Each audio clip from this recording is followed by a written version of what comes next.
S, ಇದೆಲ್ಲದರ ಜೊತೆಗೆ Sudeep sir ಜೊತೆಗೆ ಧಮ್ ಸಿನಿಮಾದಲ್ಲಿ ಆ್ಯಕ್ಟ್ ಮಾಡಿದ್ರಿ. ಸೊ ಆವಾಗ ಅಂದರೆ ತಂಗಿ ಪಾತ್ರ ಮಾಡಿದ್ರಿ ಅನ್ನುವಂಥದ್ದು. ಆ ಜರ್ನಿ ಈಗ ಅವರ ಕುಟುಂಬದ ಜೊತೆಗಿನ ಸಂಚಿತ್ ಜೊತೆ ಆ್ಯಕ್ಟ್ ಮಾಡೋಂಥಕ್ಕೆ ಬಂದಿದೆ. ಈ ಜರ್ನಿ ಬಗ್ಗೆ ಪರ್ಟಿಕ್ಯುಲರ್ ಹೇಳೋದಾದ್ರೆ ಅದೇ ಹೇಳ್ತಾರಲ್ಲ, ಲೈಕ್ ಎಲ್ಲೋ ಶುರುವಾಗುತ್ತೆ ಎಲ್ಲೋ ಎಂಡ್ ಆಗುತ್ತೆ ಅನ್ನೋದು ಖುಷಿ ಆಗುತ್ತೆ. ಆ್ಯಕ್ಚುಲಿ ಹುಚ್ಚ ಸಿನಿಮಾಗೆ ನಾನು ಆಡಿಷನ್ ಕೊಟ್ಟಿದ್ದೆ, ಸುದೀಪ್ ಸರ್ ಪೇರ್ ಆಗಿ ಮಾಡೋದಕ್ಕೆ ಆಡಿಷನ್ ಕೊಟ್ಟಿದ್ದೆ.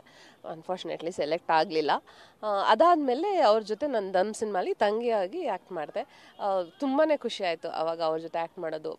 ಆಮೇಲೆ ಅವರು ನಮ್ಗೆ ಹೇಳ್ತಿದ್ರು ಹೆಂಗೆ ಆ್ಯಕ್ಟ್ ಮಾಡೋ, ನಾವೆಲ್ಲ ಹೊಸಬ್ರಲ್ವಾ, ಸೊ ಹಿಂಗೆ ಮಾಡು ಹಂಗೆ ಮಾಡು ಅಂತ ಒಂದು ಅಣ್ಣನ ಜಾಗದಲ್ಲೇ ನಿಂತ್ಕೊಂಡು ಅವ್ರು ಹೇಳ್ಕೊಟ್ಟಿದ್ದಾರೆ ನಮಗೆ. ಒಂಥರ ಸಜೆಷನ್ಸ್ ಕೊಟ್ಟಿದ್ದಾರೆ. ಸೊ ಈಗ ಅದೇ ನಾನು ಹೇಳಿದೆ, ನನಗೆ ಇದು ಒಂದು ಆಪರ್ಚುನಿಟಿ ಬಂದಾಗ ನಾನು ಡೈರೆಕ್ಟ್ರಿಗೆ ಫಸ್ಟ್ ಹೇಳಿದೆ ಅದು, ನಾನು ಅವ್ರ ತಂಗಿಯಾಗಿ ಆ್ಯಕ್ಟ್ ಮಾಡಿದ್ದೆ, ಈಗ ಅವ್ರ ಅಕ್ಕನ ಮಗನಿಗೆ ನಾನು ತಾಯಿಯಾಗಿ ಆ್ಯಕ್ಟ್ ಮಾಡ್ತಾ ಇದ್ದೀನಿ. ಖುಷಿ ಇದೆ. ಸಮ್ವೇರ್ ನಾನು ಅವರ ಒಂದು ಫ್ಯಾಮಿಲಿಗೆ ಲಿಂಕ್ ಆಗಿದ್ದೀನಿ ಅಥವಾ ಅವ್ರ ಪ್ರೊಡಕ್ಷನ್ ಹೌಸಲ್ಲಿ ಲಿಂಕ್ ಆಗಿದ್ದೀನಿ ಅನ್ನೋದೇ ಒಂದು ಖುಷಿ, ಅನ್ನೋದೇ ಒಂದು ಹೆಮ್ಮೆ. ಇಂಟ್ರೆಸ್ಟಿಂಗು. ಸೊ ಹುಚ್ಚ ಸಿನಿಮಾಗೆ ಅಂದರೆ ಹೀರೋಯಿನ್ ಆಗಿ ಆ್ಯಕ್ಟ್ ಮಾಡಬೇಕಿತ್ತು ಅನ್ನುವಂಥದ್ದು. ಸೊ ಅದು ಯಾವಾಗಿನ ಸಿಚುವೇಶನ್ ಆಗಿತ್ತು? ನಿಮ್ಮ ಆ ದಿನದ ಜರ್ನಿ ಹೆಂಗಿತ್ತು? ಅದು ಆಡಿಷನ್ ಕೊಟ್ಟಿದ್ರಾ ಹೆಂಗೆ ಅಂತ?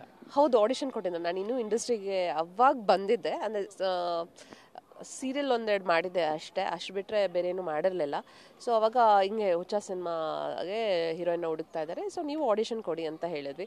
ಕಂಠೀರವ ಸ್ಟುಡಿಯೋಲ್ಲೇ ರೆಹಮಾನ್ ಸರು ಒಂದು ಹಾಗೆ ಪ್ರೊಡ್ಯೂಸರ್ ರೆಹಮಾನ್ ಅವರಲ್ವ, ಅವರೇ ನಂಗೆ ಆಡಿಷನ್ ಮಾಡಿದರು. ಸರಿ ಹೇಳ್ತೀನಮ್ಮ ಅಂತ ಹೇಳಿದರು. ಆಗ ನಮಗೆಲ್ಲ ಏನು ಏನು ಗೊತ್ತೇ ಇಲ್ವಲ್ಲ. ಈಗ ಅಂದರೆ ಸೋಷಿಯಲ್ ಮೀಡಿಯಾ ಇದೆ, ಗಾಡ್ ಫಾದರ್ಸ್ ಇದ್ದಾರೆ, ಏನು ಮಾಡಬೇಕು ಏನು ಮಾಡಬಾರ್ದು ಅನ್ನೋದು ಯು ಕ್ಯಾನ್ ಜಸ್ಟ್ ಗೂಗಲ್.